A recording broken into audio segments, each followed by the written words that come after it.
Assalamualaikum warahmatullahi wabarakatuh. Di sini kami akan menjelaskan tentang bagian Scrum. Yang pertama, kita harus tahu tujuan dari Scrum. Scrum adalah sebuah kerangka kerja untuk mengembangkan, menghantarkan, dan mengelola produk yang kompleks. Panduan ini berisi definisi Scrum yang terdiri dari peran-peran, acara-acara, artefak-artefak, dan aturan-aturan yang menyatukan kesemuanya. Ken Schwaber dan Jeff Sutherland mengembangkan Scrum. Lalu kita lanjut ke definisi dari Scrum. Scrum atau sebuah kerangka kerja di mana orang-orang dapat mengatasi masalah kompleks, adaptif, di mana pada saat bersamaan mereka juga menghantarkan produk dengan nilai setinggi mungkin secara produktif dan kreatif. Scrum bersifat ringan, sederhana untuk dipahami, sulit untuk dikuasai. Lalu kerangka kerja Scrum terdiri dari Scrum Team dan peran-peran, acara-acara, artefak, dan aturan-aturan terkait. Setiap komponen di dalam kerangka kerja ini memiliki tujuan tertentu dan sangat penting bagi keberhasilan penggunaan Scrum. Lalu penggunaan Scrum. Scrum dikembangkan untuk mengelola dan mengembangkan produk.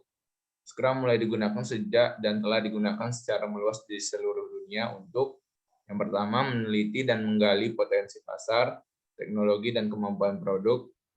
Yang kedua, mengembangkan produk dan peningkatannya. Yang ketiga, merilis produk dan peningkatannya. Yang keempat, mengembangkan dan memelihara operasional sistem komputasi awan. Dan yang kelima, mengelola dan memperbarui sebuah produk.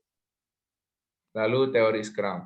Scrum dibangun di atas teori proses kontrol empiris atau bisa disebut empirisme. Empirisme menyatakan bahwa pengetahuan datang dari pengalaman dan pengambilan keputusan didasari oleh apa yang telah diketahui hingga saat ini. Scrum menggunakan pendekatan yang bertahap dan berkelanjutan untuk mengoptimalkan kemampuan prediksi dan mengendalikan risiko. 3 pilar yang memperkokoh setiap implementasi dari proses kontrol empiris adalah transparansi, inspeksi, dan adaptasi. Transparansi, aspek signifikan dari sebuah proses dapat dilihat oleh orang-orang yang bertanggung jawab terhadap dampaknya. Transparansi membutuhkan aspek-aspek tersebut ditentukan oleh standar baku, sehingga para pengamat memiliki pemahaman yang sama terhadap apa yang sedang ditinjau. Sebagai contoh, semua peserta harus memiliki pemahaman yang sama terkait istilah yang mengacu pada proses. Lalu inspeksi, penggunaan Scrum harus sering menginspeksi artefak Scrum dan berkembangan menuju sprint goal agar mereka dapat mendeteksi adanya variasi hasil yang tidak diharapkan. Proses inspeksi juga disarankan tidak dilakukan terlalu sering sampai menghambat pekerjaan. Inspeksi akan sangat bermanfaat jika dilakukan oleh pemeriksa yang kompeten di saat di mana pekerjaan tersebut sedang berada. Ya, dipersilakan untuk Renaldi melanjutkan. Baiklah, saya akan melanjutkan. Sekarang masuk ke bagian adaptasi. Jika pemeriksa menemukan bahwa ada satu hal atau lebih proses yang menyimpang dari luar ambang batas yang diterima, yang dapat menyebabkan produk yang tidak bisa diterima, maka proses atau materi yang sedang diproses harus diubah. Misalnya, Scrum memiliki 4 acara formal untuk melakukan inspeksi dan adaptasi, seperti yang dijabarkan dalam dokumen ini, yakni yang pertama sprint planning, daily Scrum, sprint review, sprint retrospektif. Selanjutnya, tata nilai Scrum. Saat tata nilai dari komitmen, keberanian, fokus, keterbukaan, dan respect diwujudkan dan hidup di dalam Scrum Team, maka pilar-pilar Scrum seperti transparansi, inspeksi, dan adaptasi akan menjadi hidup dan membangun rasa percaya satu sama lain. Keberhasilan pengguna Scrum bergantung pada orang-orang yang semakin menjiwai kalimat tata nilai tersebut. Semua pihak fokus pada pekerjaan dalam sprint dan tujuan-tujuan dari Scrum Team. Scrum Team dan pihak-pihak yang berkepentingan setuju untuk terbuka terhadap semua pekerjaan dan tantangan di dalam melakukan pekerjaan. Selanjutnya, Scrum Team. Scrum Team terdiri dari Product Owner, Development Team, dan Scrum Master. Scrum Team bersifat swakelola dan lintas fungsi. bentuk Scrum Team telah terbukti menjadikan tim semakin efektif dalam mengerjakan semua tipe pekerjaan yang telah disebutkan sebelumnya. Dan untuk jenis pekerjaan kompleks apapun, Scrum Team menghantarkan produk secara iteratif dan inkremental guna memaksimalkan peluang untuk mendapatkan umpan balik. Lanjut, Product Owner. Product Owner adalah orang yang bertanggung jawab untuk memaksimalkan nilai bisnis dari produk yang dihasilkan oleh development team. Product Owner adalah satu-satunya orang yang bertanggung jawab dalam pengelolaan produk backlog. Pengelolaan produk backlog termasuk yang pertama, menyampaikan isi produk backlog item secara jelas. Kedua, mengurutkan produk backlog item untuk mencapai tujuan dan misi dengan cara terbaik. Selanjutnya, mengoptimalkan nilai bisnis dari pekerjaan yang dilakukan oleh development team, memastikan agar produk backlog dapat dilihat transparan dan jelas untuk semua pihak dan menampilkan apa yang akan dikerjakan selanjutnya oleh Scrum Team. Dan yang terakhir, memastikan development team memahami produk backlog item hingga batas tertentu. Agar product owner dapat berhasil, seluruh organisasi harus menghargai keputusannya. Keputusannya dapat dilihat dari isi dan urutan produk backlog. Selanjutnya, development team. Development team terdiri dari para ahli profesi bekerja untuk menghantarkan increment selesai yang berpotensi untuk dirilis di setiap akhir sprint. Development team dibentuk dan diberikan wewenang oleh organisasi untuk menyusun dan mengelola pekerjaan mereka sendiri. Hasil sinergi dari tim ini akan mengoptimalkan efisiensi dan efektivitas development team secara keseluruhan. Development team memiliki karakteristik yang pertama, mereka swakelola. Tidak ada satu orang pun, bahkan Scrum Master, yang memberitahu development team bagaimana memanifestasikan produk backlog menjadi gabungan fungsionalitas dan yang berpotensi untuk dirilis. Development team bersifat lintas fungsi. Mereka memiliki semua keahlian yang diperlukan untuk membuat increment. Scrum tidak mengenal jabatan untuk anggota development team terlepas dari jenis pekerjaan yang mereka lakukan, terlepas dari jenis pekerjaan yang perlu dilakukan, misal testing, arsitektur, operasional, atau analisa bisnis. Dan yang terakhir, setiap anggota development team bisa saja memiliki keahlian khusus dan fokus di bidang tertentu, tetapi tanggung gugat adalah milik seluruh anggota development. Selanjutnya, kembali ke Irfan. Oke, terima kasih.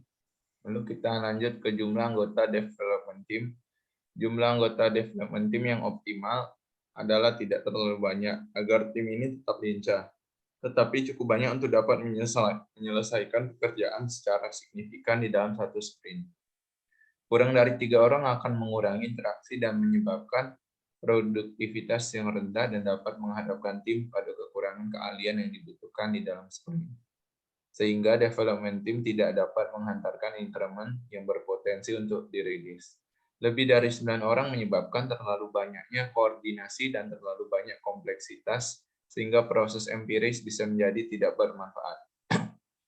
Product owner dan Scrum Master tidak termasuk dalam jumlah ini, kecuali mereka juga turut mengerjakan pekerjaan dari sprint backlog. Lalu Scrum Master. Scrum Master bertanggung jawab untuk mengenalkan dan menyokong penggunaan Scrum sebagaimana dijelaskan dalam panduan Scrum ini. Scrum Master melakukan ini dengan membantu orang-orang agar dapat memahami teori, praktik-praktik, aturan-aturan, dan tata nilai Scrum. Scrum Master adalah pemimpin yang melayani Scrum Team.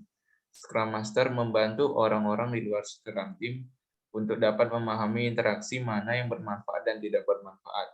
Scrum Master membantu orang-orang untuk mengubah interaksi ini guna memaksimalkan nilai bisnis yang dihasilkan oleh Scrum Team. Lalu layanan Scrum Master kepada Product Owner. Scrum Master melayani Product Owner lewat beberapa cara, termasuk 1. Memastikan tujuan, ruang lingkup, dan ranah produk dipahami sebaik mungkin oleh semua orang di dalam Scrum Team. 2. Menemukan teknik yang paling efektif untuk mengelola produk backlog. 3. Membantu Scrum Team untuk memahami perlunya produk backlog item yang jelas dan padat. 4. Memahami perencanaan produk di dalam lingkungan empiris. 5. Memastikan product owner paham bagaimana mengelola produk backlog yang memaksimalkan nilai bisnis. 6. Memahami dan mempraktikkan agility. Dan 7. Memfasilitasi acara-acara Scrum bila diminta atau dibutuhkan. Lalu Scrum Master melayani development team lewat beberapa cara, termasuk yang pertama membimbing development team agar dapat swakelola dan lintas fungsi. 2. Membantu development team untuk menghasilkan produk bernilai bisnis tinggi. 3. Menghilangkan hambatan yang memperlambat perkembangan pekerjaan development team. 4. Memfasilitasi acara-acara Scrum bila diminta atau dibutuhkan. Dan 5. Membimbing development team di organisasi di mana Scrum belum sepenuhnya dipraktikkan dan dipahami. Scrum Master juga melayani organisasi dalam beberapa cara, termasuk yang pertama memimpin dan membimbing organisasi dalam penggunaan Scrum.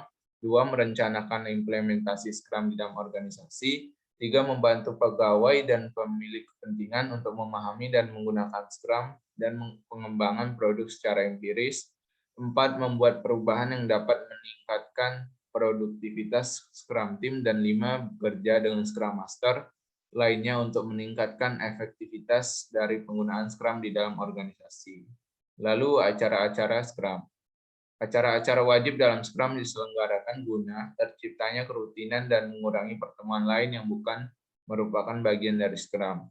Setiap acara memiliki batasan waktu. Artinya, setiap acara memiliki durasi waktu maksimal.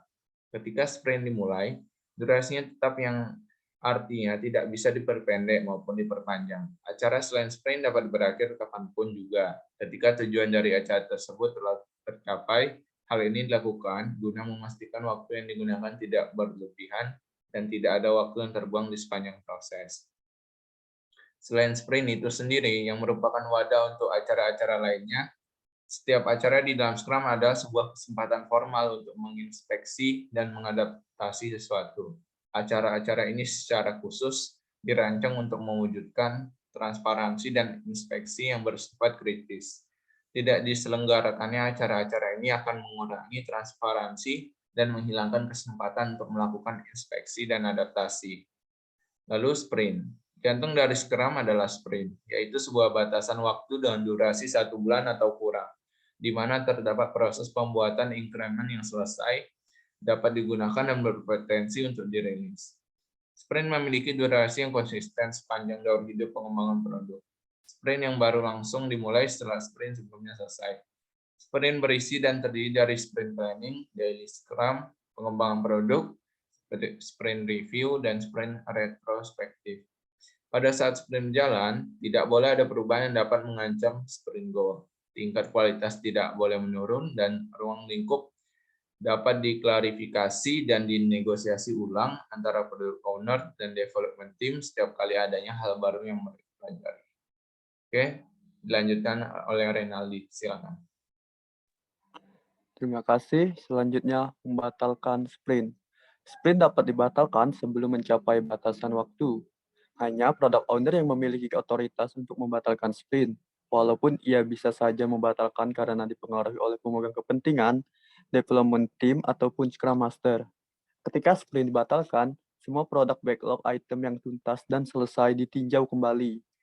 Pembatalan sprint memakan berbagai sumber daya karena semua orang harus dikelompokkan lagi di sprint planning untuk memulai sprint yang lain. Selanjutnya, sprint planning. Pekerjaan yang akan dikerjakan di sprint direncanakan pada saat sprint planning.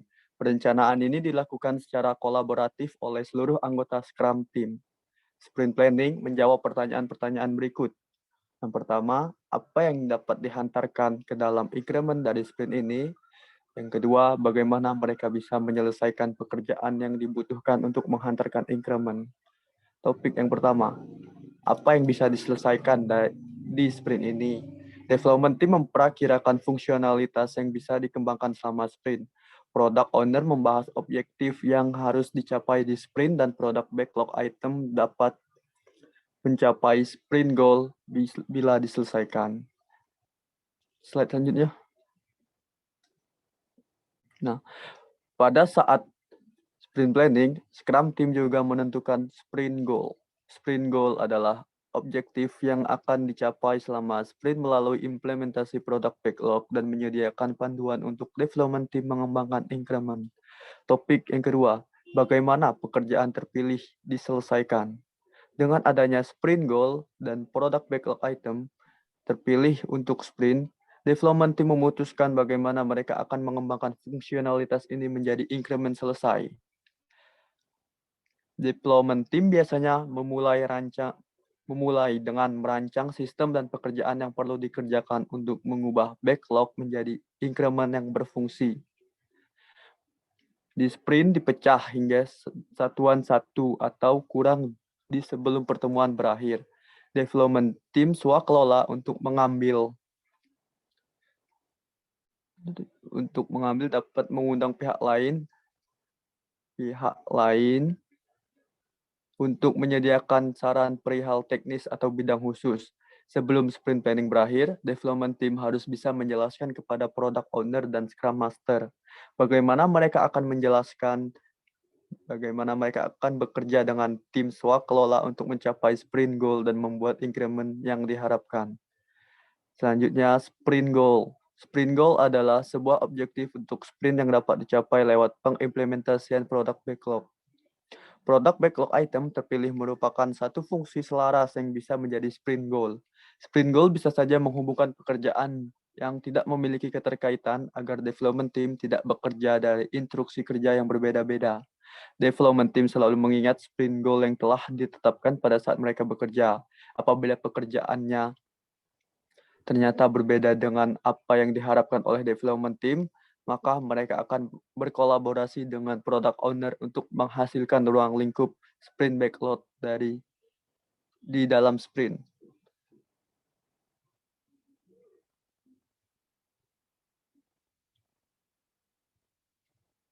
Selanjutnya, Irfan. Oke, terima kasih. Selanjutnya ialah Daily Scrum. Daily Scrum adalah acara untuk development team yang memiliki batasan waktu 15 menit. Acara ini dilakukan setiap hari selama sprint langsung. Di acara ini, development team membuat rencana kerja untuk 24 jam ke depan. Acara ini mengoptimalkan kolaborasi dan performa dari tim dengan melakukan inspeksi pada pekerjaan yang dilakukan semenjak Daily Scrum sebelumnya dan melakukan perakiraan terhadap pekerjaan selanjutnya di dalam sprint.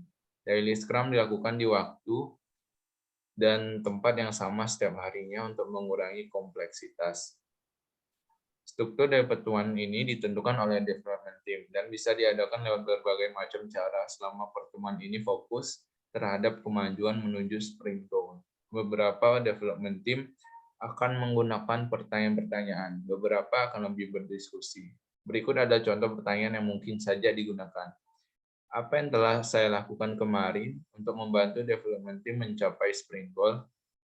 Apa yang akan saya lakukan hari ini untuk membantu development team mencapai sprint goal? Dan apakah saya melihat ada hambatan yang menghalangi saya ataupun development team dalam mencapai sprint goal? Lalu, Daily Scrum adalah pertemuan internal untuk development team. Jika orang lain hadir, Scrum Master memastikan mereka tidak mengganggu jalannya pertemuan ini. Daily Scrum meningkatkan kualitas komunikasi, mengeliminasi pertemuan-pertemuan lain, mengidentifikasi hambatan untuk dihilangkan, menyoroti dan mendukung pengambilan keputusan secara cepat, meningkatkan tingkat pengetahuan dari development team. Hal ini merupakan kunci dari pertemuan inspeksi dan adaptasi. Lalu sprint review. Sprint review diselenggarakan di akhir sprint untuk menginspeksi increment dan mengadaptasi produk backlog bila diperlukan. Pada saat sprint review, Scrum team dan pemegang kepentingan berkolaborasi untuk meninjau apa yang sudah diselesaikan di sprint. Pertemuan ini paling lama diselenggarakan selama 4 jam untuk sprint berdurasi 1 bulan. Untuk sprint yang lebih singkat, durasi acara ini biasanya lebih singkat. Scrum Master memastikan acara ini terselenggara dan hadirin memahami tujuannya. Scrum Master mengedukasi setiap hadirin untuk menjaga di dalam batasan waktu. Lalu sprint retrospektif. Sprint retrospektif adalah sebuah kesempatan bagi Scrum Team untuk menginspeksi dirinya sendiri dan membuat perencanaan mengenai peningkatan yang akan dilakukan di sprint berikutnya. Sprint retrospektif terselenggara setelah sprint review dan sebelum sprint planning berikutnya. Scrum Master memastikan bahwa acara ini bernuansa positif dan produktif. Scrum Master mengedukasi peserta untuk menjaganya di dalam batasan waktu. Tujuan dari sprint retrospektif adalah satu, menginspeksi bagaimana jalannya sprint terakhir yang terkait dengan orang-orang, hubungan antar mereka, proses, dan alat-alat yang digunakan. Kedua, mengidentifikasi dan mengurutkan hal utama yang berjalan dengan baik dan peningkatan yang berpotensi untuk dilakukan. Dan ketiga, membuat perencanaan untuk implementasi peningkatan cara kerja Scrum Team. Lalu, Scrum Master mendorong Scrum Team untuk membuat peningkatan dalam proses kerja Scrum. Artefak Scrum. Artefak Scrum mempresentasikan pekerjaan atau nilai bisnis guna terciptanya transparansi dan kesempatan untuk menginspeksi dan mengadaptasi. Artefak-artefak yang dijabarkan Scrum dirancang sedemikian rupa untuk memaksimalkan transparansi informasi utama agar setiap orang memiliki pemahaman yang sama mengenai artefak tersebut. Lalu ada produk backlog. Produk backlog adalah daftar urut semua hal yang telah diketahui hingga saat ini harus ada di dalam produk. Produk backlog adalah satu-satunya sumber kebutuhan untuk semua perubahan yang perlu diberlakukan terhadap produk. Produk owner bertanggung jawab terhadap produk backlog, termasuk isi, ketersediaan, dan urutannya. Produk backlog adalah daftar dari seluruh fitur, fungsi, kebutuhan, peningkatan, dan perbaikan yang perlu diberlakukan terhadap produk pada rilis mendatang. Produk backlog item memiliki atribut deskripsi, urutan, estimasi, dan nilai bisnis. Produk backlog item seringkali berisi deskripsi pengujian produksi yang akan menjadi bukti ketuntasan ketika produk backlog item tersebut dikatakan selesai. Selanjutnya, silakan Renaldi. Baiklah, terima kasih. Urutan teratas, bagian atas sedikit. Urutan teratas dalam produk backlog item biasanya lebih jelas dan lebih detail dibandingkan dengan produk backlog item di urutan lebih bawah. Estimasi yang memiliki akurat dilandasi oleh tingkat kejelasan dan kedetailan yang semakin tinggi. Semakin bawah, urutannya semakin rendah tingkat kedetailannya. Bawah, Van. Nah, memantau perkembangan menuju tujuan akhir. Total sisa pekerjaan menuju tujuan akhir dapat dijumlahkan kapanpun juga. Product owner memantau total sisa pekerjaan ini setidaknya di setiap sprint review. Product owner membandingkannya dengan jumlah sisa pekerjaan di sprint review sebelumnya untuk mengkaji proyeksi perkembangan pekerjaan menuju tujuan akhir di waktu yang telah ditetapkan. Berbagai praktik proyeksi tren untuk memperkirakan perkembangan telah digunakan oleh praktisi Scrum seperti misalnya burn downs, burn ups, atau cumulative flows. Selanjutnya, Van. Sprint backlog. Sprint backlog adalah daftar produk backlog item yang terpilih untuk sprint ditambah perencanaan untuk menghantarkan increment dan mencapai sprint goal. Sprint backlog adalah perkiraan dari development team mengenai fungsionalitas yang akan masuk ke dalam increment berikutnya dan pekerjaan yang perlu dikerjakan untuk menghantarkan fungsionalitasnya menjadi increment yang selesai. Selanjutnya, Van. Nah, jika ada pekerjaan baru yang diperlukan, maka development team menambahkannya ke sprint backlog. Jika ada yang sudah diselesaikan, maka estimasi sisa pekerjaannya diperbarui. Jika ternyata ada pekerjaan yang tidak diperlukan, maka dihilangkan. Hanya development team yang dapat mengubah isi dari sprint backlog milik mereka sepanjang sprint. Untuk bagian selanjutnya, memantau perkembangan sprint. Di setiap saat di dalam sprint, total sisa pekerjaan di dalam sprint backlog dapat dijumlahkan. Development team meninjau total sisa pekerjaan ini setidaknya setiap hari pada saat daily scrum untuk dapat memproyeksikan apakah kira-kira sprint goal dapat tercapai. Increment. Increment adalah manifestasi dari produk backlog item yang diselesaikan dalam sprint dan total nilai bisnis increment dari sebuah sprint yang lalu. Sebuah increment adalah hasil pekerjaan yang bisa diinspeksi dan telah selesai guna mendukung empirisme di akhir sprint. Increment adalah sebuah langkah kecil menuju sebuah visi atau tujuan. Selanjutnya, transparansi artefak. Scrum mengandalkan transparansi. Keputusan untuk mengoptimalkan nilai bisnis dan mengendalikan risiko dibuat berdasarkan keadaan terkini dari artefak-artefak Scrum. Apabila artefak-artefak Scrum tidak terlalu transparan, maka keputusan kurang dapat dipercaya. Nilai bisnis bisa jadi menurun dan risiko pun menjadi meningkat. Selanjutnya, Van.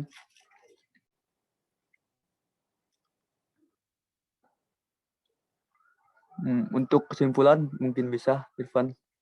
Oke, terima kasih.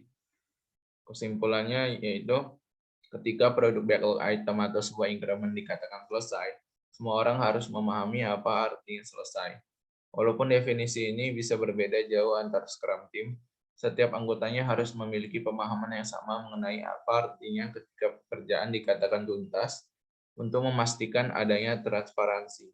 Hal ini dinamakan definisi selesai untuk Scrum Team dan digunakan untuk menilai kapan pekerjaan terhadap increment dapat dikatakan tuntas.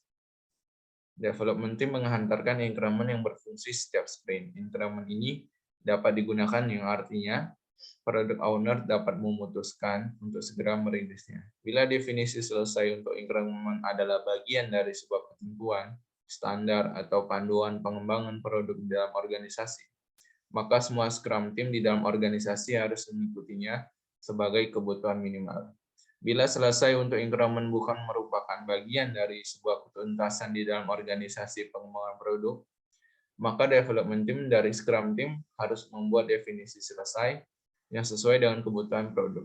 Apabila ada beberapa Scrum Team yang mengembangkan satu sistem atau produk secara bersamaan, masing-masing development team dari semua Scrum Team harus saling menyepakati definisi selesai ini. Setiap increment merupakan tambahan untuk increment sebelumnya, dan sudah dipastikan telah diuji secara saksama guna memastikan seluruh increment berfungsi secara satu kesatuan utuh. Seiring bertambah dewasanya Scrum Team, diharapkan definisi selesai, mereka akan berkembang sehingga mencakup kriteria yang lebih ketat untuk kualitas yang lebih tinggi.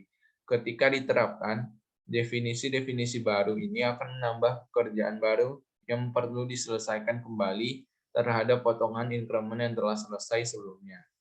Produk atau sistem apapun harus memiliki definisi selesai sebagai standar untuk pekerjaan yang akan dilakukan. Oke, mungkin sekian untuk kesimpulan dari Scrum. Jika ada salah kata, mohon dimaafkan. Saya akhiri. Assalamualaikum warahmatullahi wabarakatuh.